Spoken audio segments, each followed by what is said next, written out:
La jeune fille fut surprise de découvrir que chaque fois que le PDG mentionnait une petite amie, la vieille dame lui offrait 3 millions d'euros pour qu'elle quitte son fils. En l'espace d'un mois, cette méthode avait déjà permis d'évincer 3 femmes. Or, la jeune fille était justement en détresse financière, incapable de payer l'opération de sa grand-mère. Une idée rapide pour gagner de l'argent lui vint alors en tête. Le soir venu, elle se posta devant un bar, attendant que le PDG soit ivre. Une fois certaine qu'il était saoul, elle se fit passer pour une serveuse et l'accompagna jusqu'à sa chambre pour le faire reposer. Après l'avoir allongé sur le lit, elle se déshabilla partiellement et se coucha à ses côtés. Puis, elle prit des photos compromettantes avec son téléphone et les publia sur internet, accompagnées d'une légende romantique évoquant leur amour éternel. Son but, faire en sorte que la mère du PDG tombe sur ces photos et les prenne pour un vrai couple, afin d'obtenir les fameux 3 millions d'euros en guise de prime de rupture. Ce qu'elle ignorait, c'était que le véritable coureur de jupons n'était autre que le frère cadet du PDG. En réalité, toutes les femmes écartées par la vieille dame étaient les petites amies du frère, tandis que le PDG, à l'opposé de ce dernier, était un homme sérieux et célibataire endurci. Ce célibat prolongé inquiétait d'ailleurs beaucoup sa mère. Aussi, lorsqu'elle tomba sur la publication de la jeune fille, elle crut que son fils s'était enfin épris d'une femme et en fut folle de joie. Sans attendre, elle envoya des émissaires demander sa main. De son côté, la jeune fille, voyant la vieille dame venir à sa rencontre, crut qu'elle était là pour lui proposer l'argent de la rupture. Sans même la laisser parler, elle accepta immédiatement, pensant toucher le pactole. Mais à peine eut-elle le temps de réaliser que, l'instant d'après, elle se retrouva conduite au bureau de l'état civil, où elle épousa le PDG sous le choc.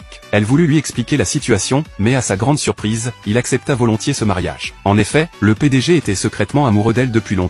La voyant désormais à portée de main, il n'avait aucune raison de laisser passer cette opportunité. C'est ainsi qu'elle se retrouva mariée sans l'avoir anticipé. De son côté, la vieille dame, euphorique, prépara une dot d'1 milliard d'euros pour célébrer l'union. La jeune fille, ravie, pensa enfin avoir de quoi soigner sa grand-mère. Mais contre toute attente, le PDG refusa la dot, affirmant que la jeune fille n'était pas une femme intéressée par l'argent. Elle n'eut d'autre choix que d'accepter cette décision. Plus tard, lorsqu'elle retourna travailler à son magasin, elle fut surprise par le gérant, qui la demanda en mariage. Il pensait, à tort, qu'elle avait toujours été amoureuse de lui. La jeune fille tenta de lui expliquer qu'il s'agissait d'un malentendu, mais le gérant insista avec acharnement. Lorsqu'elle lui annonça qu'elle était déjà mariée, il entra dans une rage folle et se mit à la rabaisser. Alors qu'elle se trouvait impuissante face à la situation, le PDG fit son apparition.